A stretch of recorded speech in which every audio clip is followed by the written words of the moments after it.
है कि नहीं। अत एव च उपमा सूर्य का दिवत। ये परमात्मा कैसा व्यापक है। अब व्यापक परमात्मा कहीं आता जाता नहीं है, किंतु उपाधि को लेकर के आता जाता है। तो इसलिए सूर्य उपमा आदि, जैसे सूर्य का प्रतिबिंब, जैसे जल आदि उपाधि को लेकर के सूर्य का प्रतिबिंब चलता है, उसी प्रकार से परमात्मा भी अंतःकरण उपाधि को लेकर के चलता हुआ सब दिखता है, जायती व लीलायती व। तो सूर्य आदि, तो यहाँ पर कहते हैं सूर्य आदि उपमा के माध्यम से परमात्मा का बोध कराए, यद्यपि परमात्मा आता जाता कहीं भी नहीं है। ऐसे एक श्रुति उदाहरण देते हैं, घट संवृतम आकाशम नियमाने घटे यतः घटे घटो नियते नाकाशस्य तद्वत् जीवो नवो उपमा नवोपमा।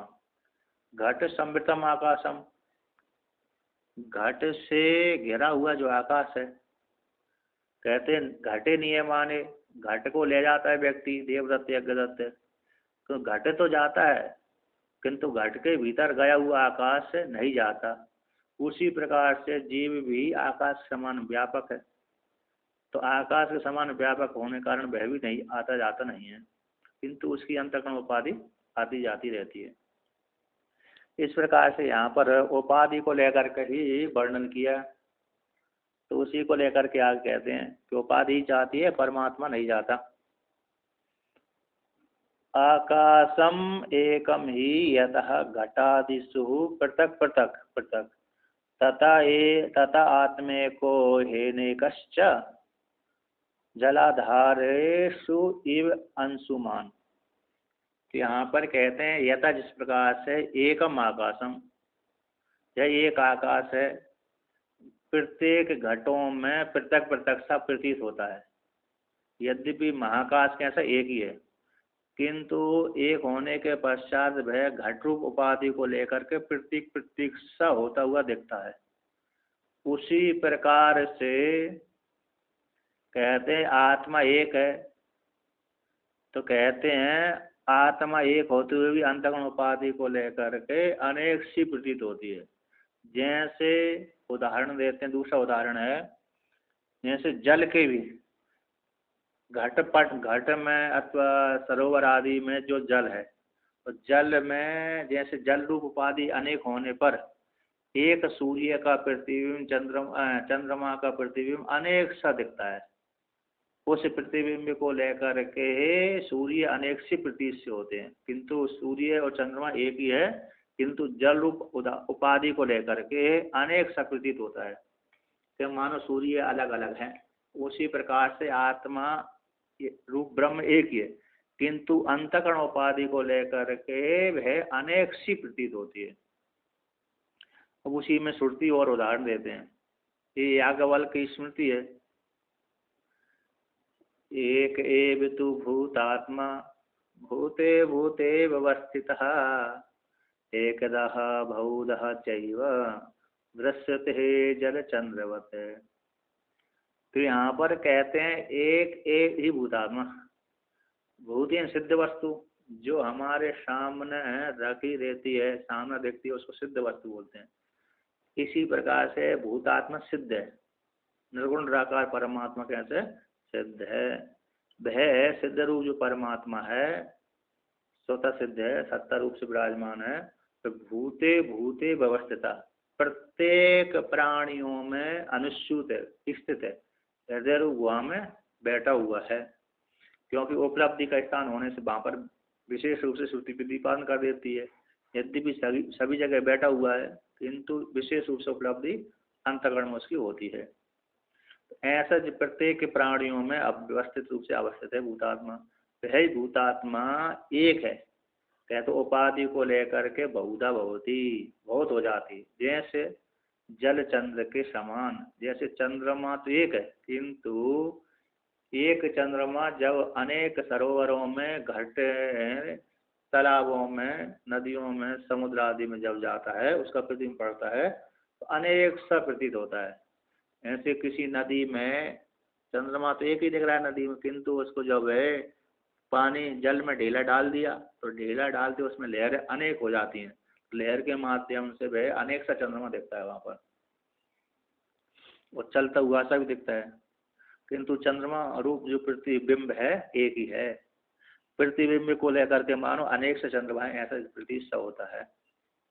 और पुनः पुनः दूसरी श्रुति कहते हैं, यतः एकम ज्योतिरात्मा विवस्वान अपो भिन्न बहुदैको अनुगच्छन् उपाधिनः क्रियते वेद रूपो देवाक्षेत्रेषु एवं अजो अयम आत्मा। तो यहाँ पर कहते हैं, कहता है जिस प्रकार से है जो ज्योतिरात्मा है, विवस्वान, विवस्वान रूप जो ज्योति है आत्मा है, मतलब सूर्य देवता है।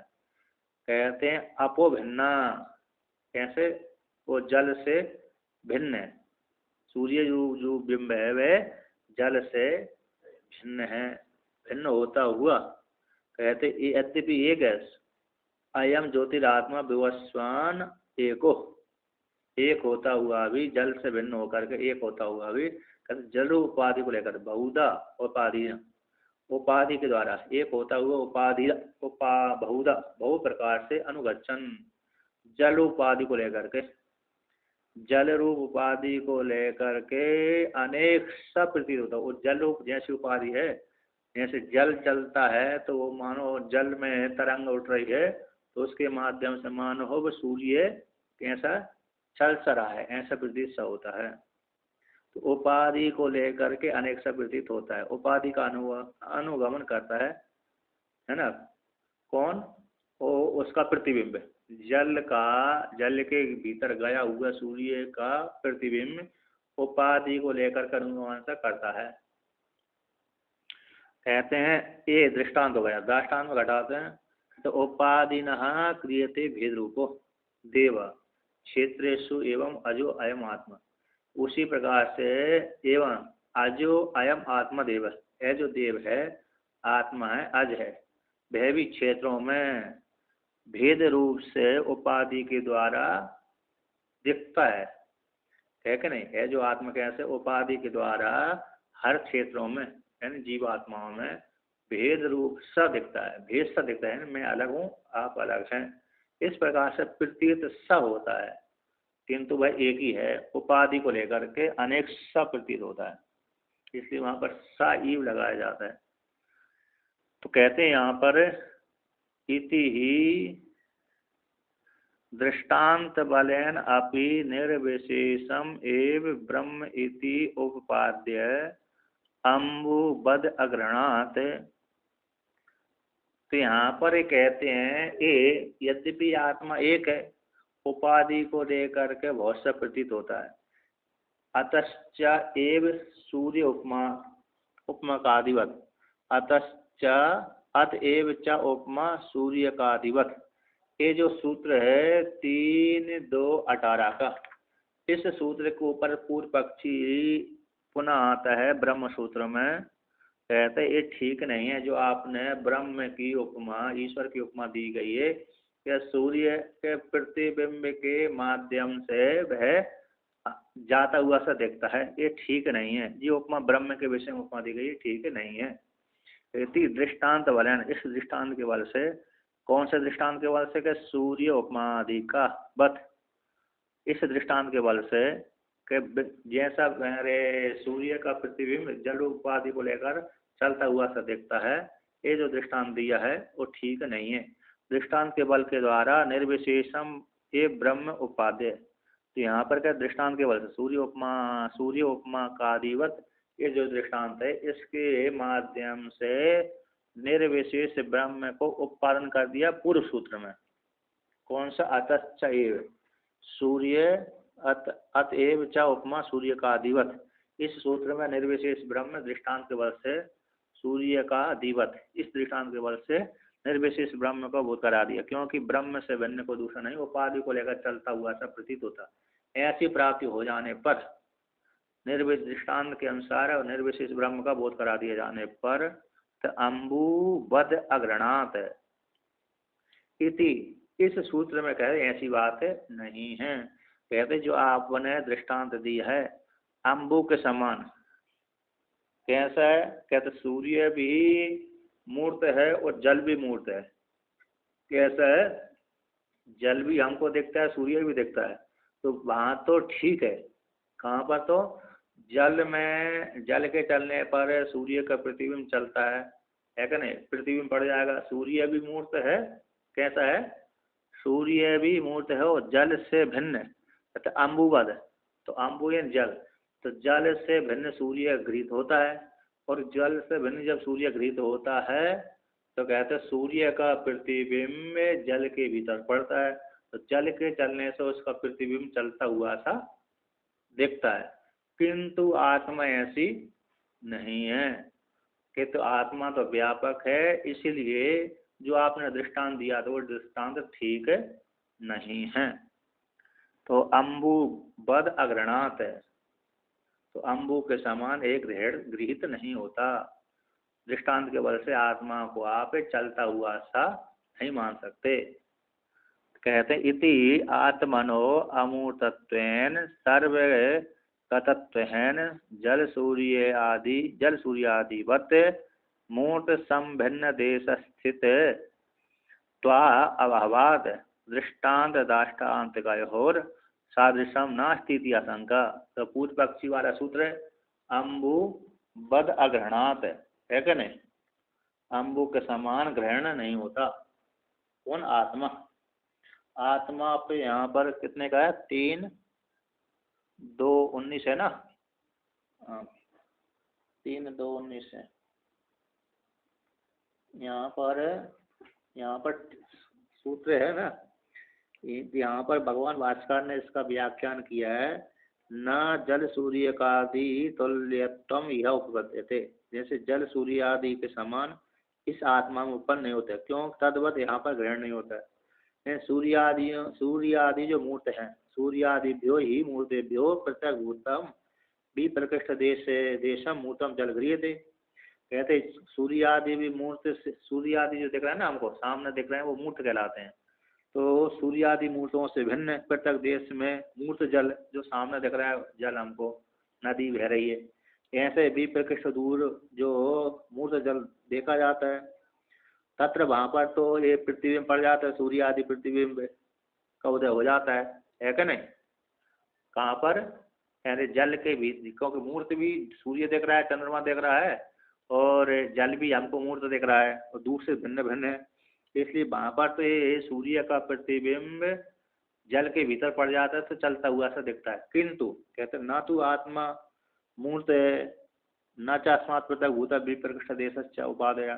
कहते आत्मा से भिन्न, आत्मा मूर्त भी नहीं है और आत्मा से पृथक भूत विप्रकृष्ट देश है, आत्मा से भिन्न कोई उपाधि भी नहीं है, क्योंकि आत्मा सर्वगत है, सर्वसामान्य है। इसलिए आपने जो दृष्टांत दिया था सूर्य का अधिवत है 18वां सूत्र में, वो ठीक नहीं है।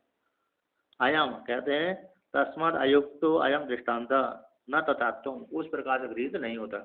पूरा सूत्र है अम्बुवत अग्रहणात् तु न तथात्म, अम्बु के समान यहाँ पर ग्रहण न होने से ये दृष्टांत आपने दिया था कि सूर्य आदि के समान, ठीक यहाँ पर नहीं है।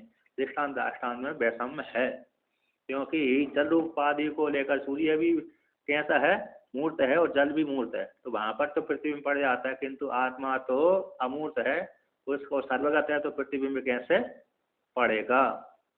तो उसको लेकर के यहाँ पर ग्रंथकार कहते हैं इति आत्मन हो अमूर्तत्वेन सर्वगतेन।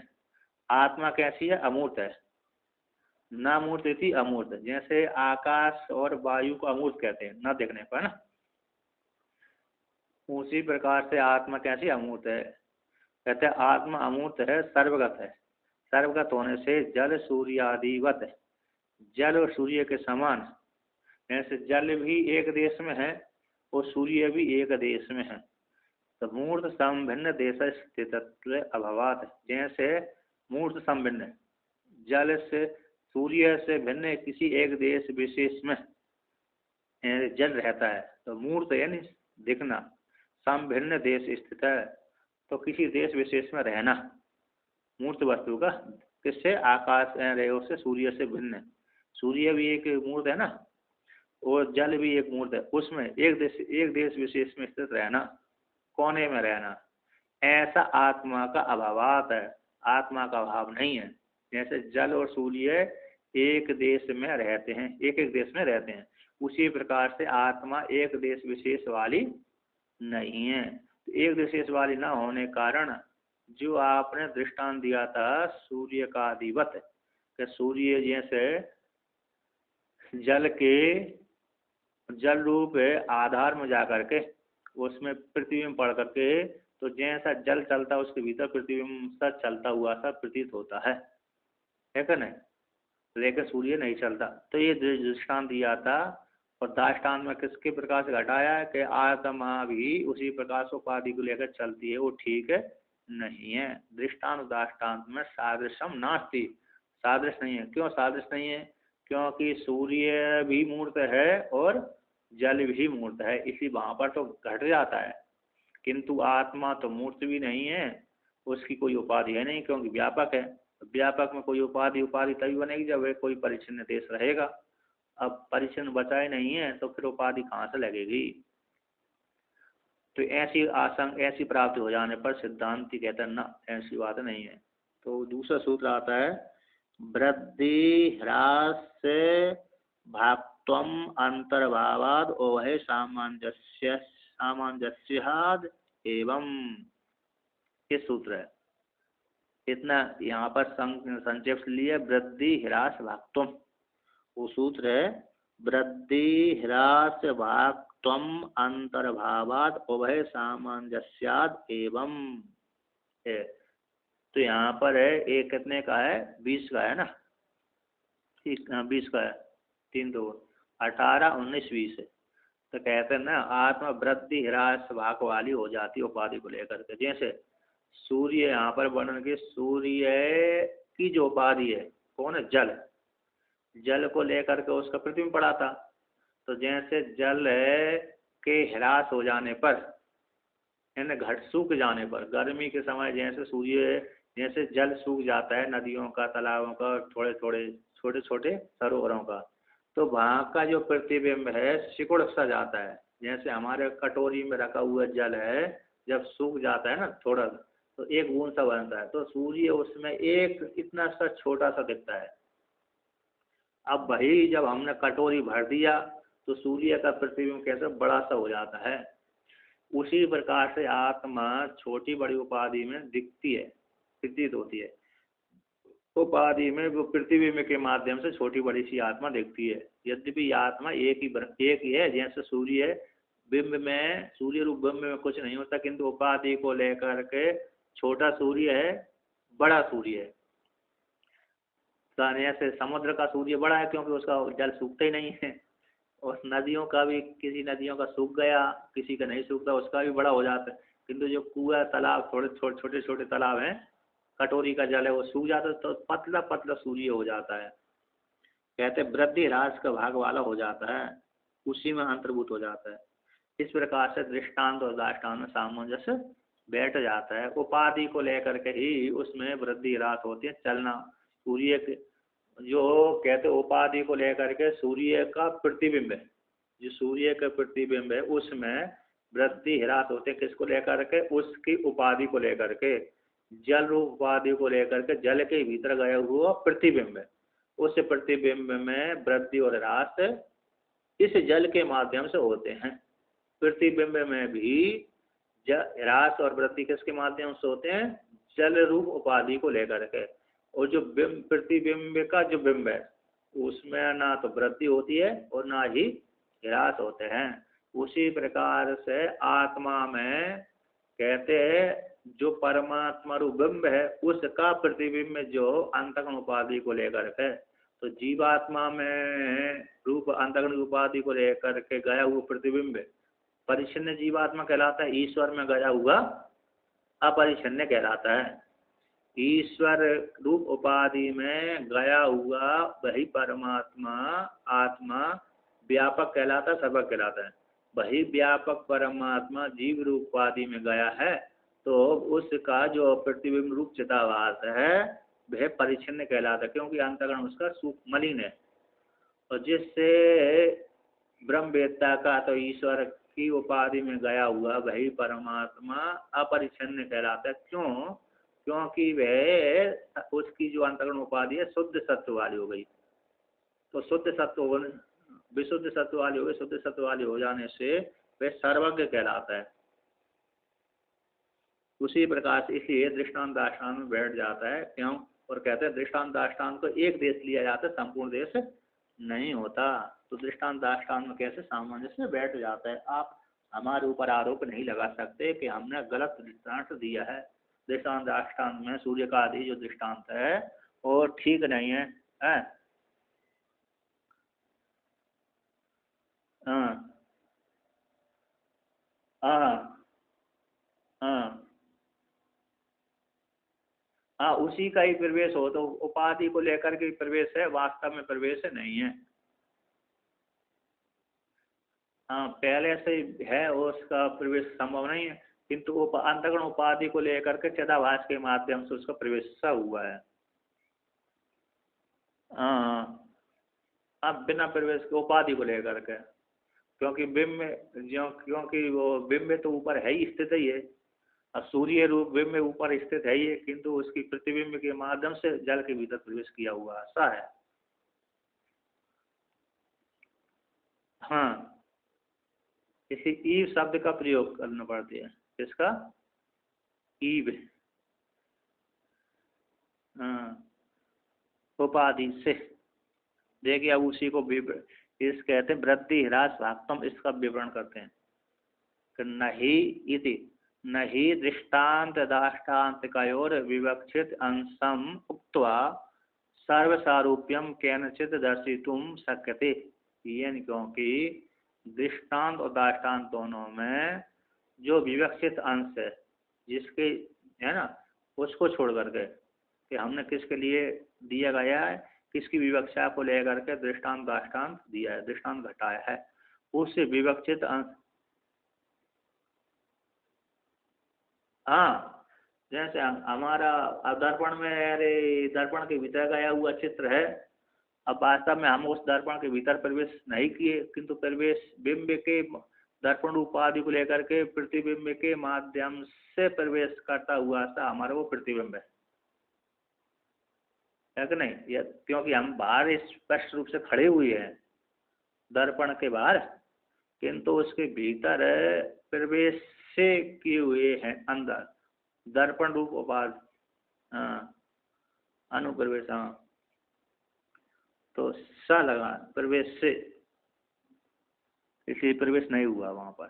या जो हुआ है तो वो सामने का जो प्रतिबिंब है तो मिथ्या ही है कि नहीं? अब उसी को वो लोग उसी को कह देते हैं कि मुख्य बात समानाधिकरण, मुख्य समानाधिकरण।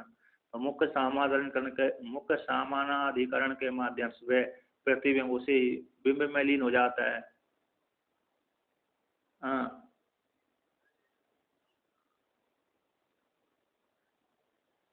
अब देह के दायरे में जो आत्मा,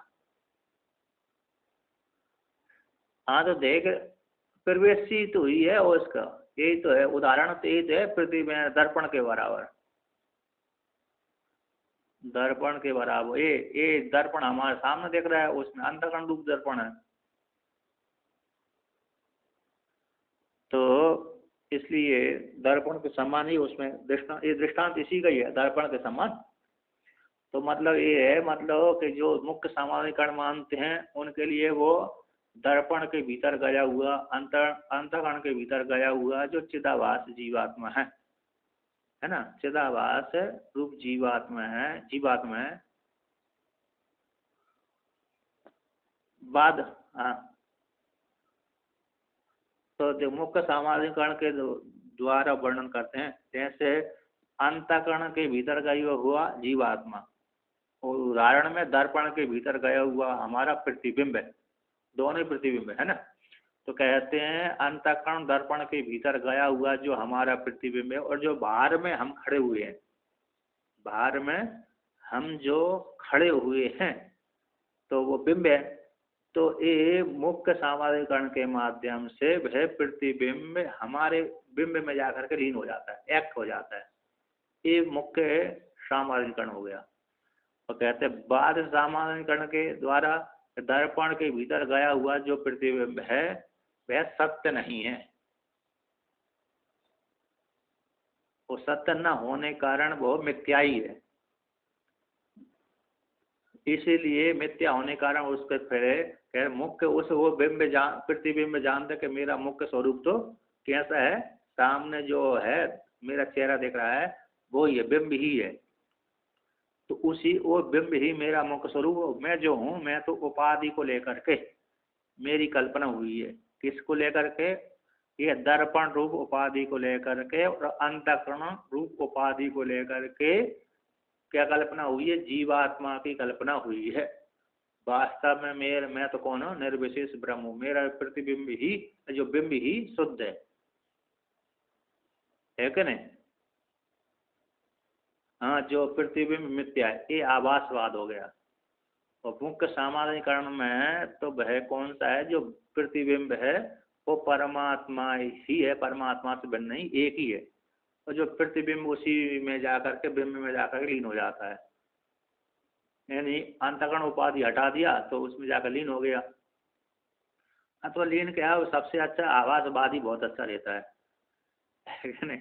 आभास आभासवाद सबसे अच्छा पसंद आता है।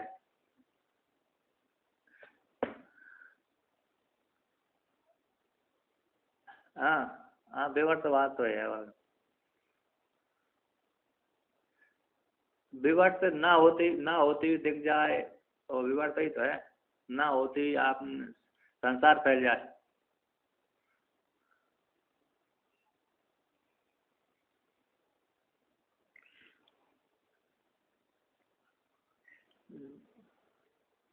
जब गहरी निष्ठा हो जाती है तभी ये बात होगा, नहीं गहरी निष्ठा नहीं बनेगी तो कुछ नहीं होगा, है क्या नहीं? गहरी निष्ठा बनाना पड़। हाँ, सही से सही से।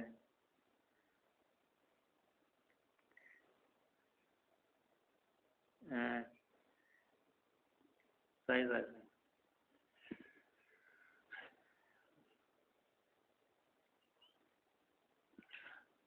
आपकी पत्नी पास में बैठी है क्या? नहीं नहीं नहीं नहीं, हो सकता है, हो सकता है हाँ सर। तो देखिए, तो यहाँ पर कहते हैं कि दृष्टांत और दाष्टान्त है ना दोनों में विवक्षित अंश को उक्त्वा यानी कह करके नहीं मुक्त्वा, विवक्षित अंशम मुक्त्वा, जो विवक्षित अंश को त्याग करके छोड़ करके, दृष्टांत और दाष्टान्त में विवक्षित अंश है जिसके लिए वर्णन किया जा रहा है, उसको छोड़ करके और सारा जो नहीं कहा गया उसको भी दृष्टांत दाष्टान्त को मिलाएंगे, सर्वस्वरूप कर देंगे दृष्टांत दाष्टान्त में। ऐसा कहते कहने चित फिर किसी के द्वारा दिखलाए नहीं जा सकता, दृष्टांत दाष्टान्त वो बनेगा ही नहीं। जैसे किसी ने आकाश का ब्रह्म ऐसे उदाहरण दृष्टांत दे दिया कि ब्रह्म कैसा है? आकाश के समान व्यापक है। कहते इस व्यापक अंश को छोड़ करके और पूरा अंश गृहीत करेंगे, ऐसे जड़ लेंगे आकाश को, उत्पत्ति वाला मानेंगे, तो ये तो दृष्टांत फिर वो घटेगा ही नहीं। तो आकाश के समान व्यापक ब्रह्म भी जड़ वाला हो जाएगा और उत्पत्ति वाला हो जाएगा। फिर दृष्टांत दाष्टान्त है एक का होगा ही नहीं, उससे फिर ज्ञान होगा ही नहीं। इसलिए दृष्टांत दाष्टान्त में विवक्षित अंश को त्याग करके सर्वरूप है, दृष्टांत दाष्टान्त में सर्व सारूप है, दोनों को मिला देना। ये किसी के द्वारा भी दिखलाने के लिए न शक्यते, ऊपर का जो नकार शक्यते के साथ जोड़ लेना चाहिए, दिखाया नहीं जा सकता, समानता कोई भी नहीं दिखला सकता। हाँ हाँ, एक अंश लिया जाता है उपमा, दृष्टांत दाष्टान्त में ये उपमा दी जाती है एक अंश को लेकर के।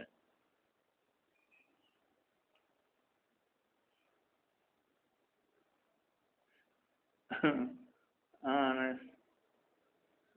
सही सही सही। हम्म। तो यहाँ पर कहते हैं सर्व सारूपे दृष्टांत दाष्टान्त के भाव उच्छेद एव स्यात्। कहते सर्वरूप दृष्टांत दाष्टान्त में स्वरूप मानेंगे तो दृष्टांत दाष्टान्त का ही उच्छेद हो जाएगा। दृष्टांत दाष्टान्त को सभी मिल दोनों जो जैसा दृष्टांत है उसी प्रकार दाष्टान्त हो जाए और जैसा दाष्टान्त है उसी प्रकार दृष्टांत हो जाए। दृष्टांत दाष्टान्त समानता हो जाए तो समानता मान लेने पर तो दृष्टांत दाष्टान्त का उच्छेद ही हो जाएगा। तो कहते हैं वृद्धि ह्रास भागत्वम अत्र विवक्षितम। कहते इसमें इस सूत्र में वृद्धि ह्रास भागत्वम यही इतना ही विवक्षा की गई है। जैसे उदाहरण देते हैं कहते जल गत सूर्य है प्रतिबिंबम जल वृद्धहु वर्धते जल ह्रासे चैसति। और जल चलने चलती जल वेदे वेद्यते इति। तो यहाँ पर कहते हैं जल के भीतर गया हुआ सूर्य का जो प्रतिबिंब है वह प्रतिबिंब जल के वृद्धि हो जाने पर बढ़ता है कि नहीं। जैसे कटोरी का सूर्य छोटा सा दिखता है और नदी का सूर्य बड़ा दिख जाता है। तो जल की वृद्धि से बढ़ता है और जल के ह्रास से घटता है कि नहीं। ह्रास कहाँ हो जाएगा। कहते हैं जो हमने गर्मी के समय इतना सा पानी रख दिया यहाँ पर कटोरी में तो थोड़ा सा टिमटिमाएगा उसमें सूर्य। तो इस प्रकार से कहते हैं जल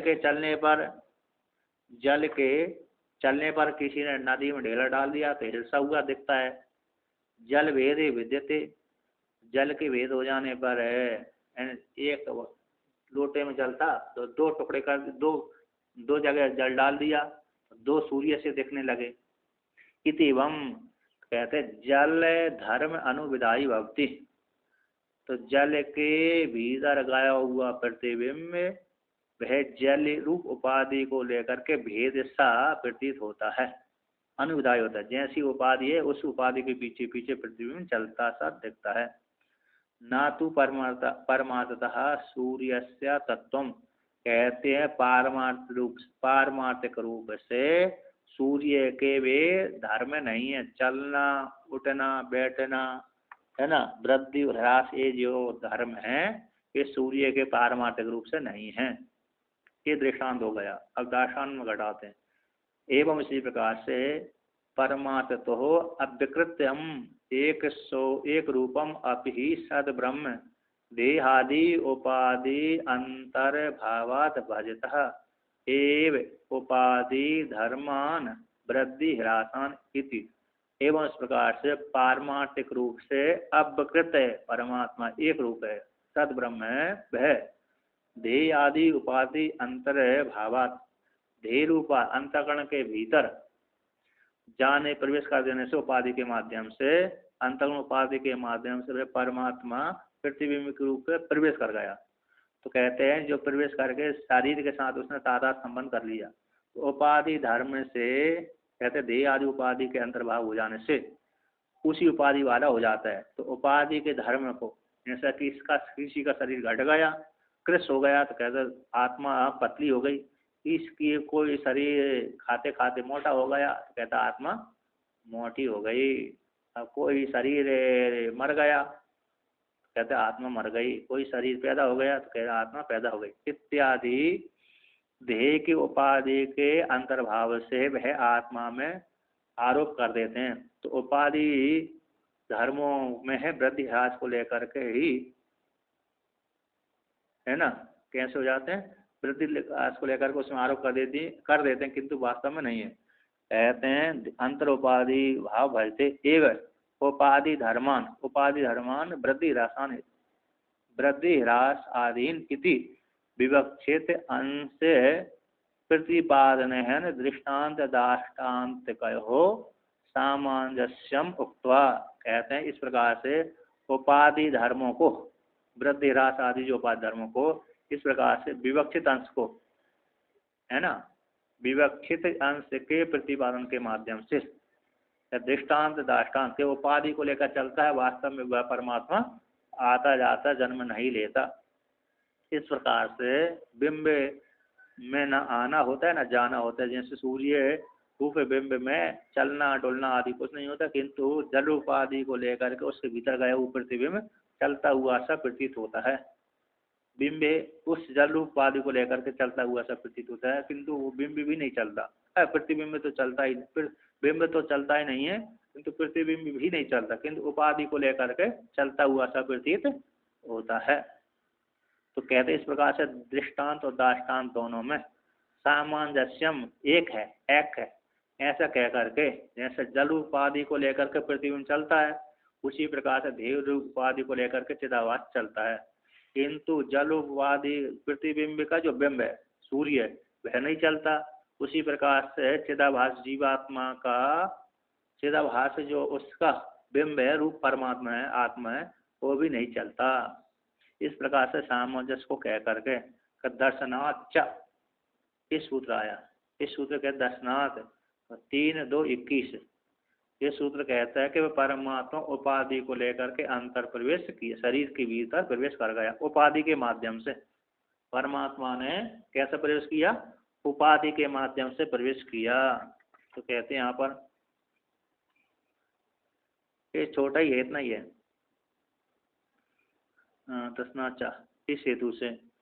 तो कहते हैं इति पुरश्चक्र हे द्विपद, पुरश्चक्रे चतुष्पद, पुरः सह पक्षी भूत्वा पुरः पुरुष आविशत।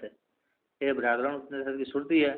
कहते हैं पुरेनी शरीर, शरीर चक्रे, शरीर को बनाया किसने? परमात्मा ने बनाया कि द्विपदा, दो पैर वाले शरीर को उसने बनाया। पुरस चक्रे चतुष्पादा, कहते चक्र यानी बनाया था, है ना। पुर यानी शरीर को बनाया था, चार पैर वाले शरीर को बनाया था। फिर कहते पुर यानी यहाँ पर पुरस्तात् पश्चात, ये जो पुर है शब्द है यहाँ पर, तीसरा वाला पुर है, वे शरीर का वाचक न होकर के पुरस्तात् का वाचक है। भगवान भाष्यकार ने इस श्रुति का व्याख्यान पुर यानी साक्षात, परस्तात्, पुरस्तात् सामने, पश्चात है कि नहीं, ये अर्थ किया है। और सायन ईश्वर, उस ईश्वर ने ये बनाया, क्योंकि निर्गुण निराकार परमात्मा नहीं बना सकता, ईश्वर ही बना सकता है। उस ईश्वर ने दो पैर वाले शरीर को बनाया, चार पैर वाले शरीर को बनाया। पश्चात फिर पुर यानी फिर पुरस्तात्, आगे पश्चात कहते भय इस शरीर को बना करके पक्षी भूतवा, कहते भय ईश्वर पक्षी हो गया। पक्षी हो गया मतलब लिंग शरीर हो गया। पक्षी यहाँ पर लिंग शरीर का वाचक है। तो लिंग शरीर होकर के भूतवा नहीं होकर के पुरा, फिर पुरा आया, चौथा नंबर पुरा आया। कह पुर यानी शरीर में पुरुष आविशत, वह पुरुष क्या हो गया? प्रवेश कर गया। सा ईश्वर, जो ईश्वर शब्द, ईश्वर पुरुष शब्द और ईश्वर शब्द एक ही प्रतिमांत है। वह ईश्वर जो पुरुष है पक्षी होकर के, पक्षी होकर लिंग शरीर होकर के, है ना। यहाँ पर जो लिंग पक्षी शब्द यहाँ पर किसका वाचक है? लिंग शरीर का वाचक है। लिंग शरीर बना करके उसमें, क्योंकि परमात्मा जब स्थूल शरीर का निर्माण कर दिया, सूक्ष्म शरीर जब तक प्रवेश नहीं करेगा तब तक वह उसमें प्रवेश नहीं कर सकता। अंतःकरण उपाधि में ही परमात्मा का प्रतिबिंब पड़ता है। और सुख दुख किसको होते हैं? कहते हैं सुख दुख ना तो स्वतंत्र स्थूल शरीर को होते हैं, न स्वतंत्र सूक्ष्म शरीर को होते हैं। लेकिन विशेष करके सुख दुख अंतःकरण के धर्म ही है, किंतु इसमें अंतःकरण के धर्म होते हैं, सूक्ष्म शरीर के ही धर्म होते हैं। सूक्ष्म शरीर में वो भी मन के धर्म होते हैं सुख दुख, किंतु वह मन जब तक स्थूल शरीर में नहीं प्रवेश करेगा तब तक उसको भोग की प्राप्ति नहीं हो सकती। नहीं तो उसको स्थूल शरीर नहीं प्राप्त हुआ जन्म लेने से पहले, तो उस काल में उसको सुख दुख होना चाहिए था, किंतु उस काल में नहीं होते, श्रुति वर्णन नहीं करती, है क्या नहीं। उस काल में यदि होते तो श्रुति पहले से वर्णन कर देती, किंतु श्रुति ने वहाँ पर वर्णन नहीं किया। इसलिए जन्म होने से पहले कई बार पीसा जाता है, जलाया जाता है, चक्की में पीसा जाता है भाई, और अग्नि में जलाया जाता है, और शरीर पुरुष के शरीर में जाकर के फिर जलता है, फिर स्त्री के शरीर में जाकर जलता है इत्यादि। जलने के पश्चात भी उसको सुख दुख नहीं होते, जब शरीर में आता है तभी सुख दुख होते हैं। इसलिए यद्यपि है सुख मन के धर्म सुख दुख, किंतु फिर भी स्थूल शरीर से युक्त होकर के ही सुख दुख का भोग भोगता है। तो कहते हैं वह परमात्मा लिंग शरीर बन करके ईश्वर होकर के पुरुष यानी शरीर में अविशद प्रवेश कर गया। पुनः श्रुति कहती है इंद्रो माया भी पुरु रूप ईयते। इन रूप जो परमात्मा ने माया के द्वारा, मांडुक उपनिषद में इस श्रुति माया शब्द का अर्थ किया है अंतःकरण की वृत्तियां। उन वृत्तियों के माध्यम से उस परमात्मा ने, ईश्वर ने पुरु रूप ईयते, बहुत से रूपों को ईयते बनाया। हाँ, ईश्वर यहाँ पर देवराज इंद्र नहीं है यहाँ पर। तो यहाँ पर तो यहाँ पर दूसरी श्रुति कहते हैं मायाम तु प्रकृतिम विद्यान माइनम तु महेश्वरम। कहते माया को तो प्रकृति जानो और माई को, माइनम को महेश्वर जानो। यदि माई ही सृजते विश्वम एतत्। कहते माई सृजते, माई सृजन करती है क्या नहीं। एतत् ये विश्व को कौन सृजन करती है, माई सृजन करती है। यहाँ पर जो माई शब्द है ना, माई का वाचक नहीं है क्या नहीं, माई पुरुष का वाचक है यहाँ पर। कहते माया अस्य अस्तित्व की माई ईश्वर का वाचक है।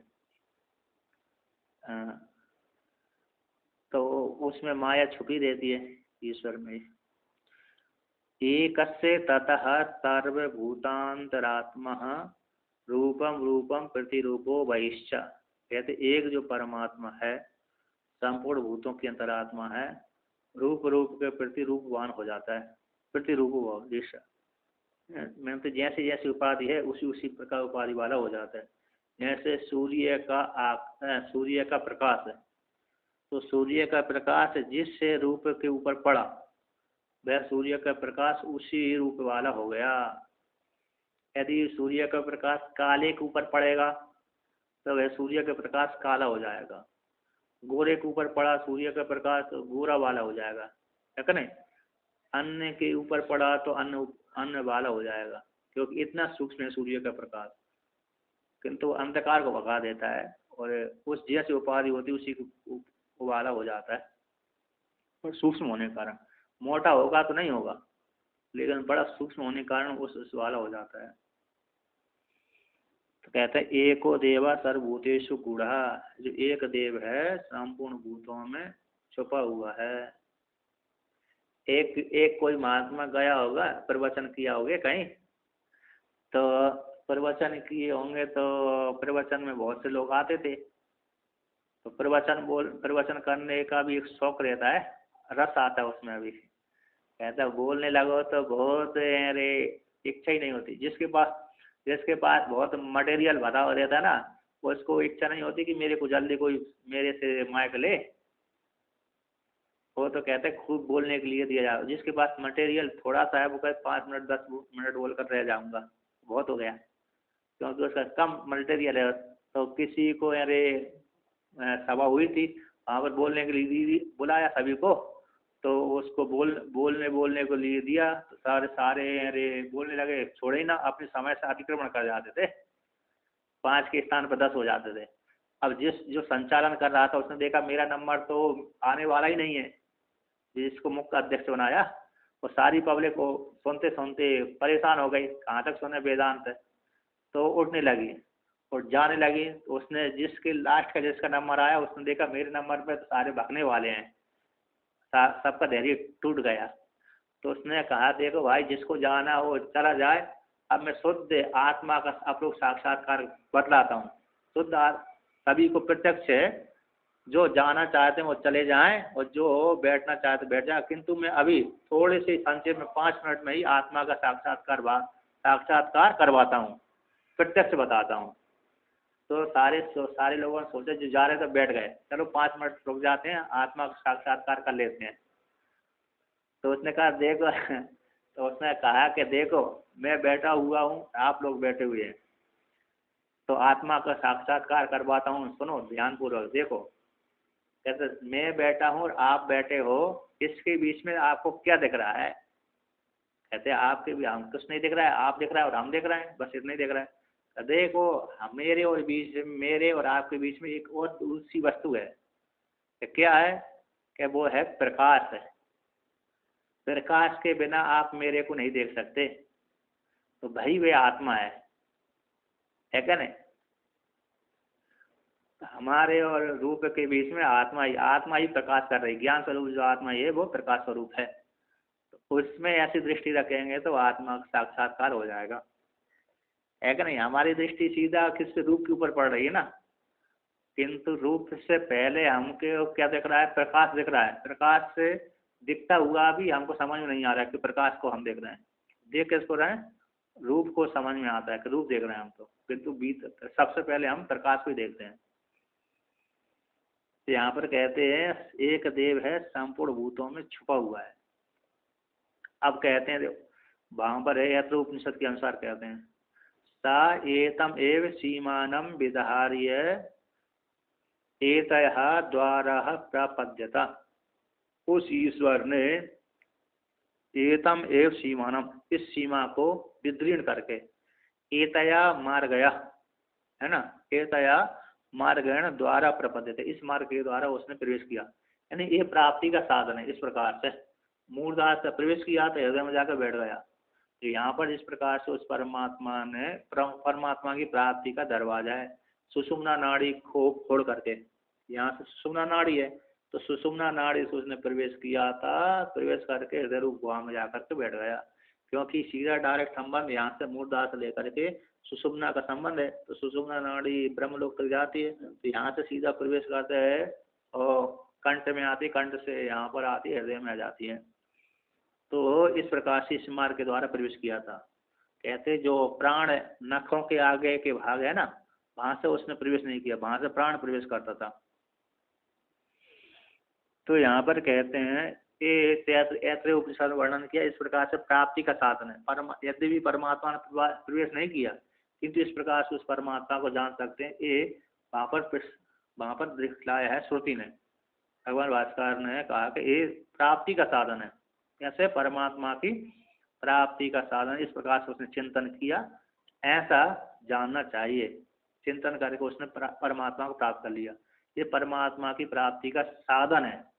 तो परमात्मा ने यहाँ से प्रवेश किया, तो जिसने प्रवेश किया वो परमात्मा ही है, परमात्मा से भिन्न नहीं है, जीव संज्ञा नहीं है, ठीक नहीं।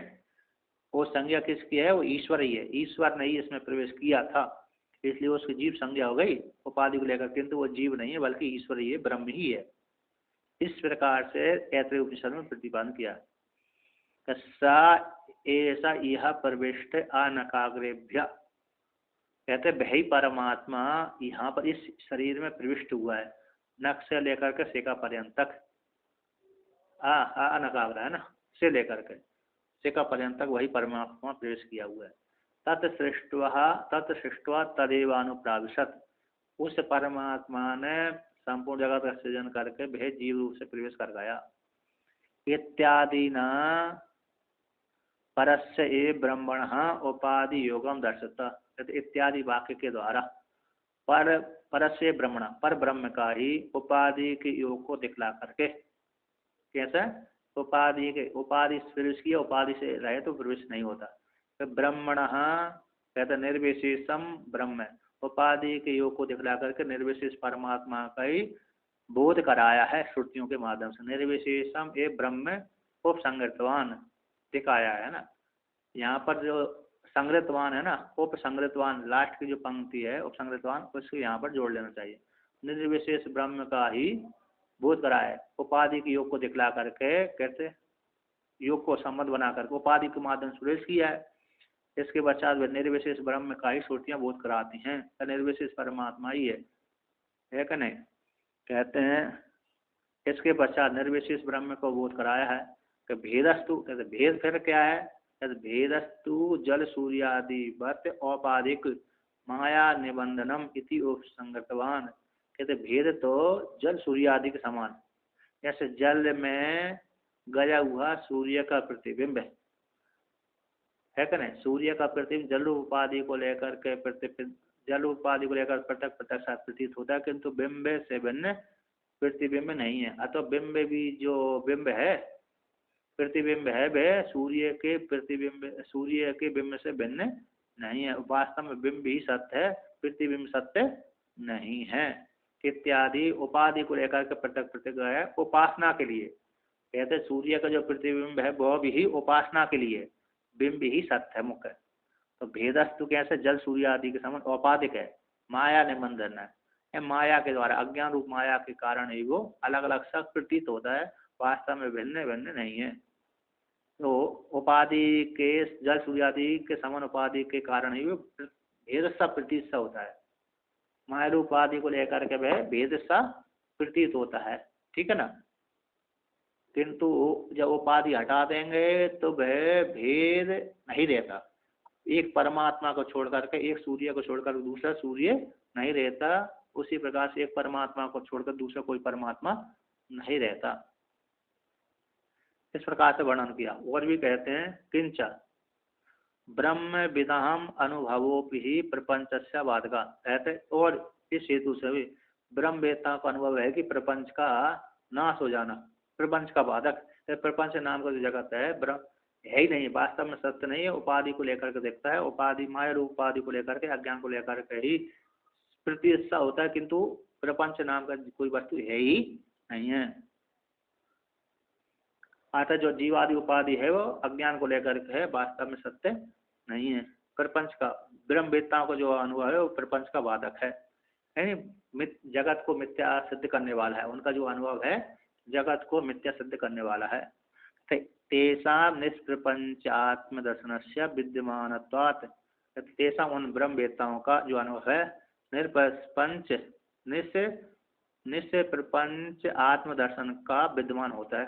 अर्थात उनके मत में निष्प्रपंच प्रपंच से रहते जो आत्मा के दर्शन की विद्यमानता है, उनका जो अनुभव कैसा है कि जगत सत्य नहीं है, आत्मा ही सत्य है, आत्मा से भिन्न कोई दूसरा वस्तु है ही नहीं है। निष्प्रपंच आत्मदर्शन का ही उनको विद्यमानता की प्राप्ति होती है। अतः निर्विशेष आत्मा ही एक है और दूसरा कोई नहीं है, जीवात्मा भी नहीं है, ईश्वर आदि भी नहीं है, ईश्वर आदि भी उपाधि को लेकर के, और जगत आदि तो है ही नहीं है। कहते तथा ही तेषाम अनुभव दर्शती, उसी प्रकार से तेषा उनका अनुभव को भी श्रुतियों ने दिखलाया और हम भी, हमारा भी अनुभव है ना। तेषा उनका ब्रह्मवेत्ताओं का अनुभव को भी दर्शती, श्रुति दिखलाती है, स्मृति भी दिखलाती है। कहते श्रुतियाँ कहाँ दिखलाती हैं, दर्शती कर्ता कौन हो गया, श्रुतियाँ हो गया।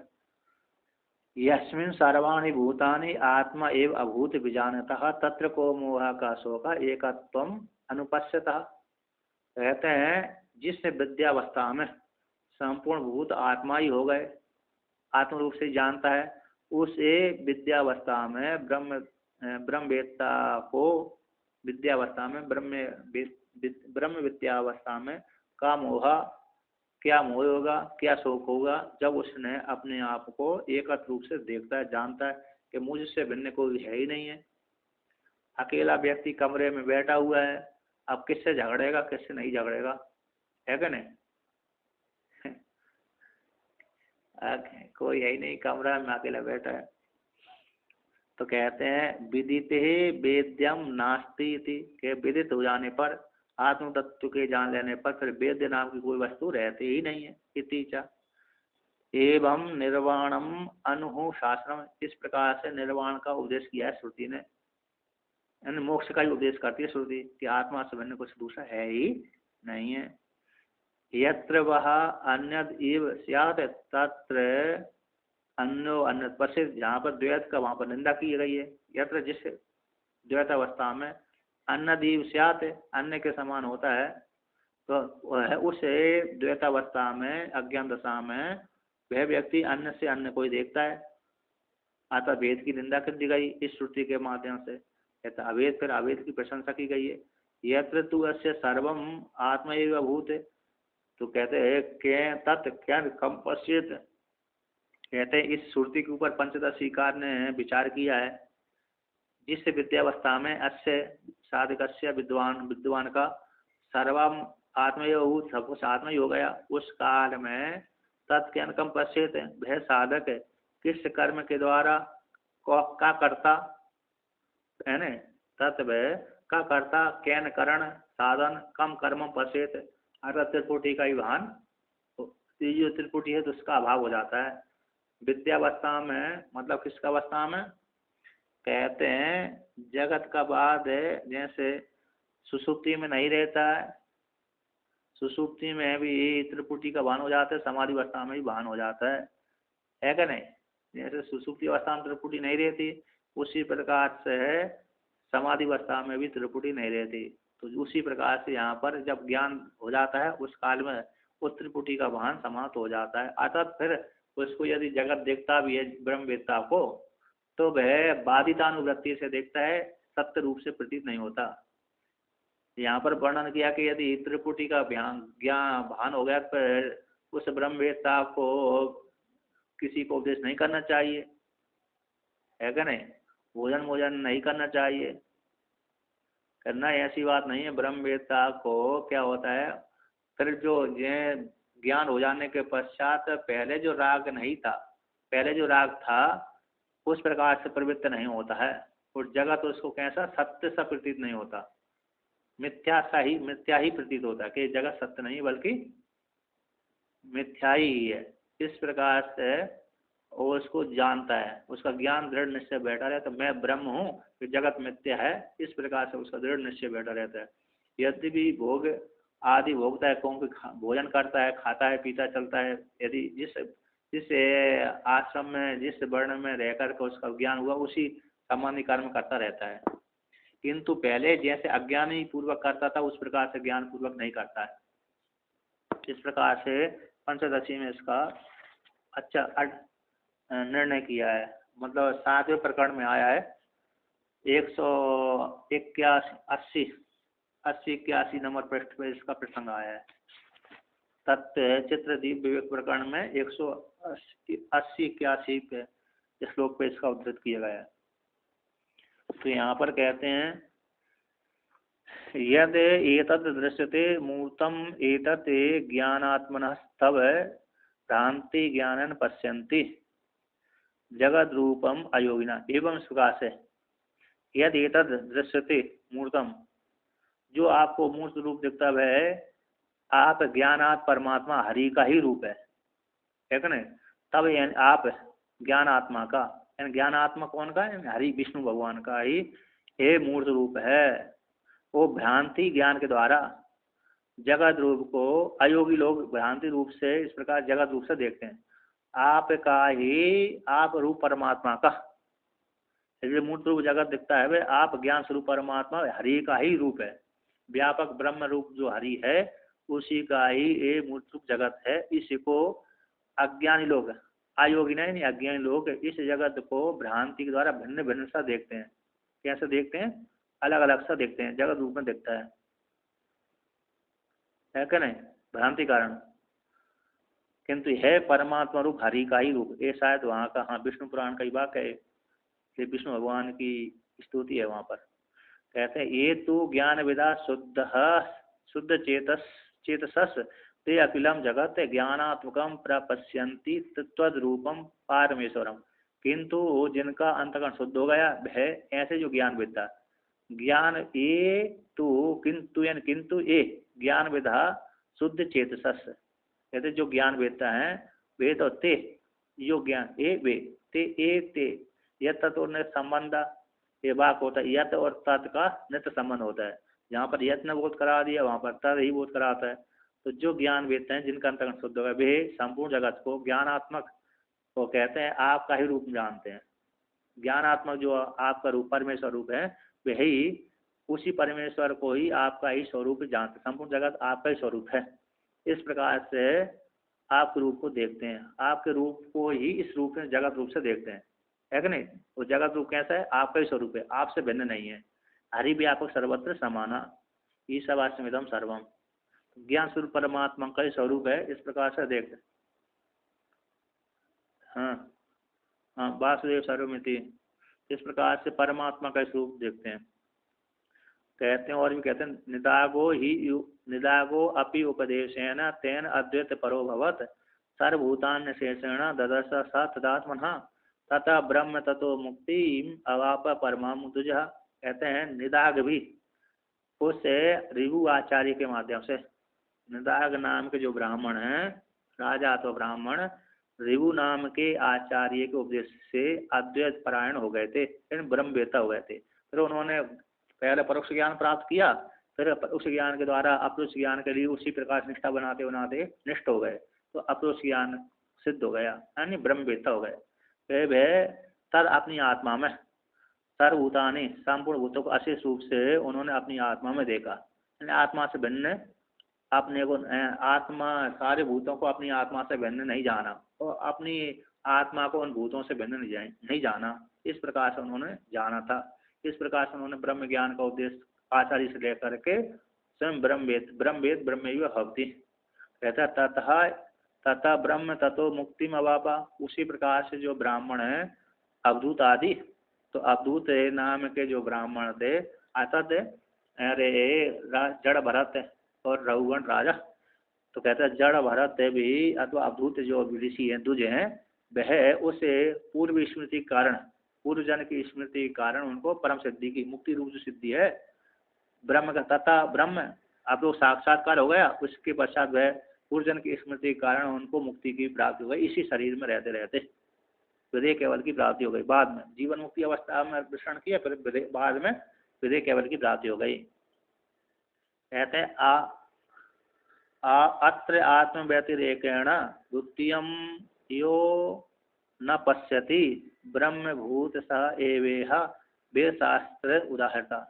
कहते अत्र इसी शरीर में रहते, आत्मा से भिन्न द्वितीय को जो नहीं देखता, आपने से भिन्न इसी लोक में, इस अत्र यानी इसी लोक में, इसी शरीर में रहते रहते अथवा इसी शरीर में रहते, इस शरीर में रहते रहते इसी लोक में रहते रहते आत्मा से भिन्न द्वितीय वस्तु को जो साधक नहीं देखता, वह व्यक्ति कहते हैं, वह व्यक्ति यह अस्मिन शरीर में रहते रहते, इसी लोक में रहते रहते, इसी शरीर में रहते रहते ब्रह्मभूत कहलाता है, ब्रह्मवेत्ता कहलाता है। वेद शास्त्र में इसी को ब्रह्मवेत्ता उदाहरण कहा गया है, जो अपनी आत्मा को इसी शरीर में रहते रहते द्वितीय रूप से नहीं देखता, मेरे से भिन्न कोई दूसरा है नहीं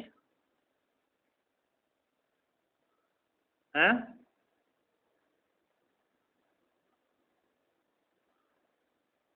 हाँ ब्रह्मभूत हो गया तो फिर सोचेगा नहीं। जैसे जैसे उदाहरण क्या दें, जैसे आप किसी ने विवाह कर लिया, फिर दोबारा विवाह करने की इच्छा नहीं होती।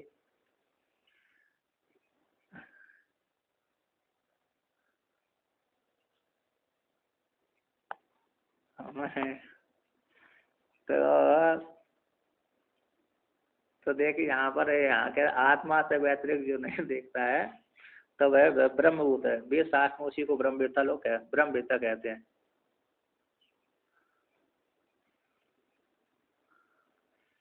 चलिए तो हाँ, तो दृष्टांत दूसरा दे देखे तो देखिए। अच्छा कुछ थोड़ा सा और बचा था, तो देखिए यहाँ पर कहते इति एवं श्रुति स्मृति युक्ति तो अनुभवतश्च प्रपंचस्य बाधित्वात् अत्यंत विलक्षणानाम असदृश रूपाणाम मधुर तृप्त श्वेत पीतादीनाम अपि परस्पर अध्यास दर्शनाद अमूर्ते अपि आकाशे तन्मलिनता आदि अध्यास दर्शनाद आत्मा अनात्मनोर अत्यंत विलक्षणयोर मूर्तामूर्तयोर अपि ततः संभवात् स्थूलोहम कृष्णोहम इति दे आत्मनोर अध्यास अनुभवात्। कहते इति एवं प्रकार से श्रुति में युक्ति से और अनुभव से भी प्रपंच का बाद हो जाने से अत्यंत विलक्षण और असादृश्य, अत्यंत रूप से प्रपंच और आत्मा में विलक्षण है, और प्रपंच भी एक रूप से विलक्षण है और सादृश्य नहीं होता है। जो प्रपंच भी है ना, कैसे सादृश्य वाला नहीं है, विलक्षण है। कहते हैं तो विलक्षण है, असादृश्य वाला है, और मधुर है, तिक्त है, श्वेत है, नील पीता आदियों का परस्पर अध्यास दर्शन से, परस्पर अध्यास दर्शन के कारण इस प्रकार से मधुर तिक्त नील पीत श्वेत आदियों में परस्पर अध्यास देखा जाता है। उसी प्रकार से अमूर्त आकाश में भी, जैसे मूर्त नहीं है आकाश, उसमें भी अमूर्त आकाश में भी तन्मलिनता आदि के कारण, ऐसे इंद्र की कढ़ाई है, तो इंद्र की कढ़ाई ऐसी काली है, मानो बड़ा भंडारा चल रहा है वहां पर, उसमें अरे काली हो गई। तो आकाश यद्यपि सूक्ष्म है, अमूर्त है, अमूर्त होने पर भी उसमें तल मलिनता आदि अध्यास का दर्शन हो जाने से अतः उसमें जीवात्मा में आरोप कर देते कि आकाश काला है, नीला है, पीला है। इस प्रकार से उसी प्रकार से आत्मा और अनात्मा का अत्यंत विलक्षण है दोनों, वो मूर्त अमूर्त है ना, एक मूर्त है एक अमूर्त है, इन दोनों का भी उसी प्रकार से अध्यास हो जाता है तथा संभवात उसी प्रकार संभव हो जाता है। हम कहते हैं हम स्थूलो हम कृष्णो हम देह आदि देह आत्मनो अध्यास अनुभवात, देह आदि में के मैं पतला हूँ, मैं मोटा हूँ, मैं कृष्ण हूँ इत्यादि देह और आत्मा में अध्यास का अनुभव देखा जाता है। जैसे मूर्त में भी आकाश में और तलिमंता आदि में भी अध्यास देखा जाता है, उसी प्रकार से आत्मा और अनात्मा का भी अध्यास हो जाता है। मैं छोटा हूँ, बड़ा हूँ, कृष्ण हूँ, पतला हूँ। तल यानी नीचे तो है ना, उसका नीचे का जो मलिन यानी काला भाग, जैसे कढ़ाई के नीचे का भाग काला होता है ना, यानी हम भोजन बनाएंगे तो यार उसके नीचे आग जलाएंगे तो काला सा हो जाएगा, तो तल उसके नीचे है ना, तल यानी नीचे। तो कहते हैं हंता चेन हन्नते हंतुम हतश्चेन हन्नते हतम उभौ न बिजानी तो नायाम हंति न हन्यते। कहते हैं जो हंता मारने वाला चेत यदि मानता है कि मैं उसको मारूंगा, मारने के लिए जा रहा हूँ, देवदत्त को यज्ञदत्त कहता है मैं देवदत्त को मारने के लिए जा रहा हूँ। हतश्चेत हन्यते हतम, और यज्ञदत्त कहता है मैं मारा गया हूँ, युद्ध में गया था मारा गया इसलिए मर जाऊंगा मैं। कैसे जो जानते मैं मरने वाला हूँ इसलिए मर जाऊंगा, मैं मारने वाला हूँ इसलिए मार दूंगा उसको, इस प्रकार से जो जानते हैं तो उभौ तो न बिजानी तो दोनों ही नहीं जानते आत्मा को, नायम हंति ना हन्यते, ये आत्मा ना तो मारने वाली है और ना मरने वाली है इत्यादि श्रुति दर्शनात्, इत्यादि श्रुति के द्वारा जाना गया है। या एनम वेत्ति हंतारम, गीता में वर्णन करते जो कोई भी इस प्रकार से इस आत्मा को जानता कि ये आत्मा मारने वाली और मरने वाली है, वे दोनों ही नहीं जानते। कहते प्रकृति है क्रियमाणा नहीं, कहते प्रकृति के अनुसार समझते हैं, है ना, प्रकृति के गुणों से किए जाते कर्मों को लेकर चलते हैं। तो कहते इति स्मृति दर्शनात्, इस प्रकार से स्मृति के द्वारा देखे जाते हैं, कर्म के अनुसार प्रकृति के द्वारा कर्म करते रहते हैं व्यक्ति। इति स्मृति दर्शनात्, स्मृति के द्वारा देखे जाने से ज्ञान होने से अध्यात्स्य प्रहणाय, कहते अध्यात्म जो हो गया था शरीर में आत्म बुद्धि हो गई थी, आत्मा में शरीरात्म बुद्धि हो गई, शरीर आत्मा में निर्विशेष आत्मा में कैसे हो गई, अच्छिन्नत्व बुद्धि ध्येय आदि की बुद्धि हो गई थी, और ध्येय आदि में आत्मा से जो बुद्धि हो गई थी वो जो अध्यास हो गया था उस अध्यास को निवृत्ति करने के लिए, हटाने के लिए, प्रहणाय नाश करने के लिए, आत्म एकत्व विद्या प्रतिपत्तये, और आत्मा एक, आत्म एक जो विद्या है ना, मैं आत्मा एक ऐसी विद्या की प्राप्ति के लिए, प्रतिपत्ति के लिए, ज्ञान के लिए, आत्म एकत्व विद्या के लिए, ब्रह्म विद्या के लिए और अध्यास को नाश करने के लिए उपनिषद का आरंभ किया जा रहा है, करते हैं।